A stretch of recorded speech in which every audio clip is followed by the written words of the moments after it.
afternoon. We're committed to demystifying the mobile wallet between now and 12:45. So that will also demystify the rumble that perhaps is building in your stomach for lunch.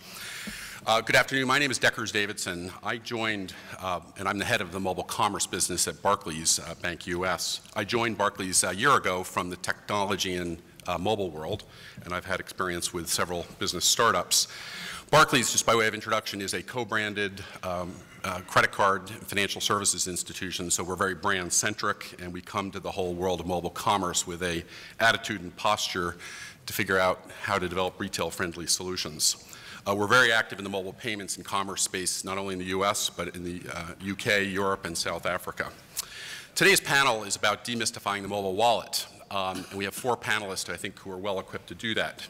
1849, a bunch of prospectors set off from San Francisco to find gold in the Klondike, and before they headed to the hills, they actually had to find those who could help provision that gold rush. We have 4, I think, very capable provisioners of this latest gold rush, and let me introduce them, and then we'll get into the questions.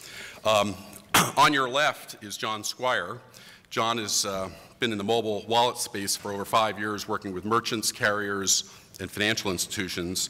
In his previous life, he was responsible for working with Starbucks to crack the code in mobile commerce, which became the first mobile payments play in the US. Today, I think, in many minds, still the gold standard. In Jon's current role, he combines the assets of SK Telecom and knowledge of mobile commerce, and has a team here in North America focused on partners that include, or working with partners including First Data, Google, and Incom. Next to Jon's right is Dustin Young, who's Vice President of Strategy for Incom. Incom is the leader in prepaid products, such as gift cards, that you see in many retail stores. Incom has direct rails to retail point-of-sale systems to activate those cards. He's been focused on using those rails to support payments and promotions for several years. He is in partnership as well with Corefire. To Dustin's right is Amit Malhotra, who's the Chief Operating Officer and co-founder of Device Fidelity, which was founded in 2007. And his business is focused on enabling NFC on most consumer devices. And recently, Device Fidelity launched Monetto, a direct-to-consumer NFC wallet. And then finally, to the far right on the stage is Robert Ziegler, who is CEO of Cordero. He's a serial entrepreneur and technology veteran in the payments industry going back to the mid-1980s. He started Cordero to turn the payment industry model inside out to make it easy for everyone to be able to pay and take payments from anyone, anytime, anywhere. His shorthand expression is that Cordero is the Texas company that's going to round up Square. So here we have it, our 4 panelists, and please join me in welcoming them to the stage.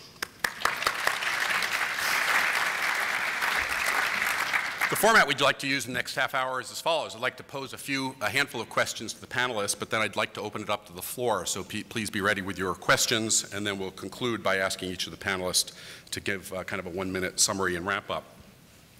So let's start, since we're here to talk about demystifying the mobile wallet, by asking the basic question: what is a wallet? And Jon, maybe you could begin. Yeah, it's unfortunately been in my title for 7 or 8 years, and I still have a hard time defining it. I think if you look at the space we serve, right, if you talk to the institutionals, the merchants, the financial services providers, carriers, they'll give you one definition. I think what we come back to is really focusing on the customer, and the customer, at least in the trials and tribulations we've been through, typically views this device as the wallet rather than any one app or any one aggregation of services. And we've seen that through both the Starbucks model and some other models where people are very comfortable having 4 or 5 brands that they interact with on a daily basis, whether or not that's a merchant or an FI. And whether or not they call it a wallet doesn't really matter. It's what they do with it on that transaction piece. So very sort of roundabout way of not defining what a wallet is. But I would say it's the device itself and the content that's on it. What you'll see is a lot of people not willing to give up the actual device because of the content, and that's when it becomes interesting. Yeah.